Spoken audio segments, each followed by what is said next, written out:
गुरमीत, अब market point of view से काफ़ी events out of the way हैं।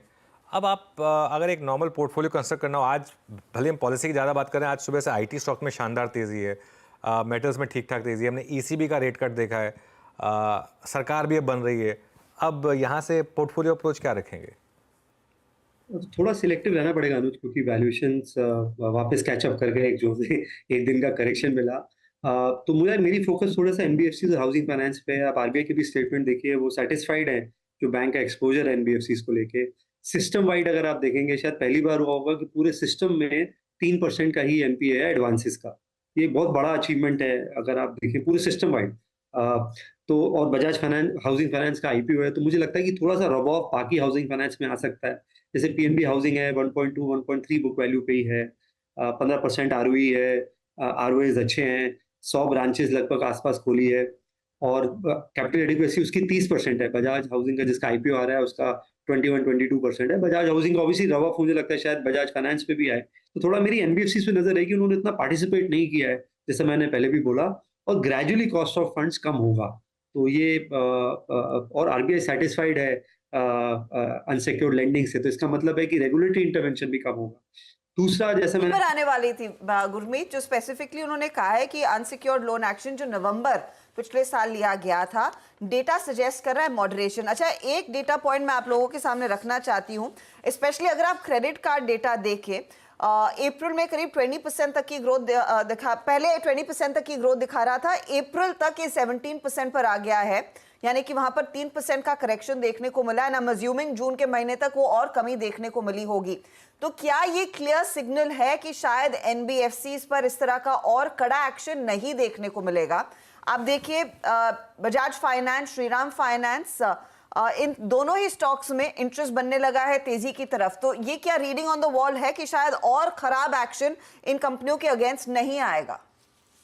100% मेरा ये मानना है। और इसमें जो वेल रन एनबीएफसीज हैं, जैसे बड़े में आपका चोला है, बजाज है, पूना वाला बहुत अच्छा कर रहा है, पोस्ट जो मर्जर हुआ मैग्ना के साथ, इनकॉप के साथ। तो और कुछ एक छोटी एनबीएफसी हैं जिन्होंने कैपिटल रेज किया है। आपको ये देखना है कि जैसे यूग्रो है, उसने करीबन 1300 करोड़ के आसपास कैपिटल रेज किया, वेल कैपिटलाइज है अगले 3 साल के लिए। ज्यादातर वो माइक्रो लैब करते हैं, और वो 16-14 से 18-20% वाले सेगमेंट में ज़्यादा है, तो क्रेडिट कॉस्ट भी जो है वो कंट्रोल में रहता है 1.5-2% के। तो यहाँ पे मुझे लगता है ईपीएस 2-2.5x हो सकता है अगले 2-3 साल में। उन्होंने कभी फिनटेक भी एक्वायर किया।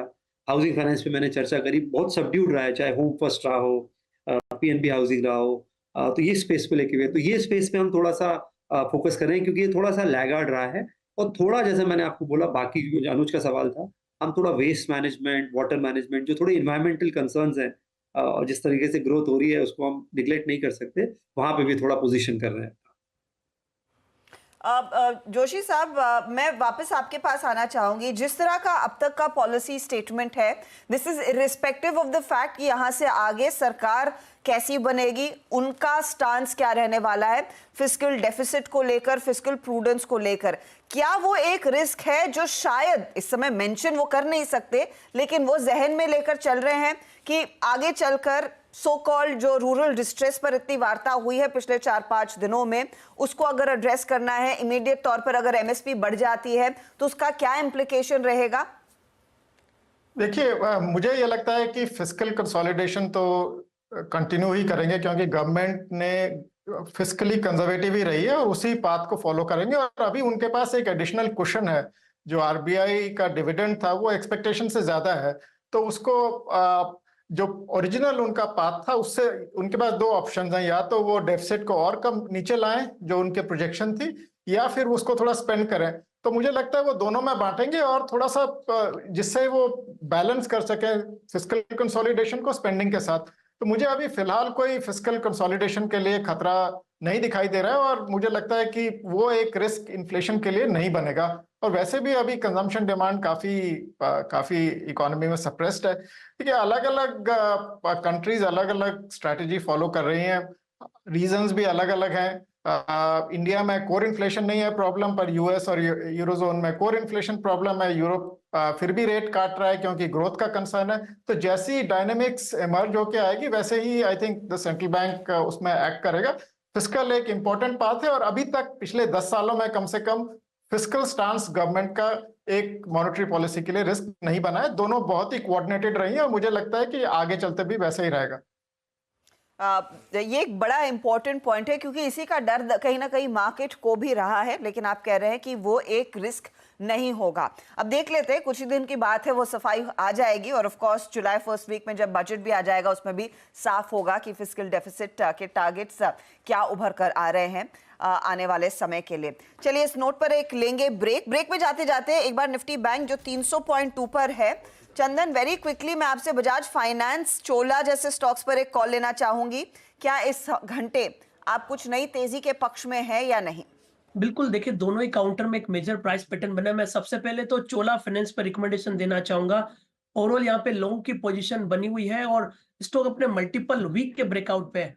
आपको बताना चाहूंगा कि इसका जो लाइफ टाइम हाई है वो लगभग 1352 है और मौजूदा लेवल से जस्ट 5-7 रुपए ऊपर है। तो हल्का सा स्विंग आया तो 5-10% का रनअप यहाँ पे बनना चाहिए और कहीं ना कहीं वापस बीएफएसआई सेगमेंट में मोमेंटम बना है।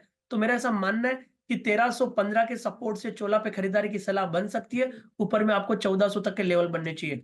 अब बजाज फाइनेंस की बात करें तो ये दिग्गज नाम काफी दिनों के बाद एक नेगेटिविटी को खत्म करके की मूविंग एवरेज के ऊपर निकला है। आप देखोगे 3-4 दिन पहले जो डिक्लाइन आया था वो अच्छी खासी खरीदारी में तब्दील हुआ, लगभग 6400, 6375 के सपोर्ट से, और अभी लगभग 22-23 दिनों का कंसोलिडेशन ब्रेकआउट हुआ है। तो यहाँ पे भी 7000 की पुट में राइटिंग हुई है। हमारा मानना है कि 6980 का सपोर्ट रहेगा। एक बार के लिए 7350 तक के लेवल बनेंगे। दोनों ही स्टॉक्स में अच्छा दमखम दिख रहा है। चोला फाइनेंस ब्रेस ब्रेकआउट है, जबकि बजाज फाइनेंस में बॉटम आउट होके अब ब्रेकआउट और शॉर्ट कवरिंग का ट्रिगर यहाँ पे बन सकते हैं। तो शॉर्ट टर्म के पॉजिटिव ट्रिगर्स आते हुए दिखाई दे सकते हैं। बजाज फाइनेंस 3% ऊपर, चोला फाइनेंस एक टॉप ट्रेड उभर कर आ सकता है। बहुत बहुत शुक्रिया आप सभी का हमारे लिए समय निकालकर अपनी क्विक एनालिसिस देने के लिए। तो बॉटम लाइन यही है कि फिस्कल रिस्क्स इस समय ग्रोथ पर अड़चन नहीं पैदा करते हुए दिखाई देंगे, या और ना ही इन द रीसेंट पास रहा है। और इस बार भी आरबीआई गवर्नर ने एक और पॉलिसी, लगातार 8वीं पॉलिसी, जहां पर रेट्स में कोई बदलाव नहीं, जस की तस, और स्टांस में भी दरअसल कोई बदलाव नहीं। इन्फ्लेशन टारगेट्स जस के तस है, लेकिन ग्रोथ का टारगेट इन्होंने FY25 के लिए 7% से बढ़ाकर 7.2% जरूर रखा है। लेंगे एक ब्रेक। मार्केट अच्छी तेजी में 23,000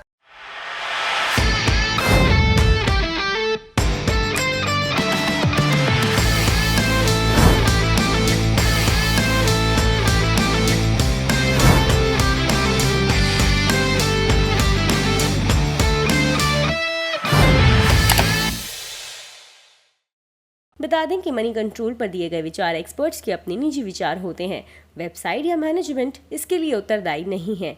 यूजर्स को मनी कंट्रोल की सलाह है कि कोई भी निवेश निर्णय लेने से पहले सर्टिफाइड एक्सपर्ट की सलाह लें।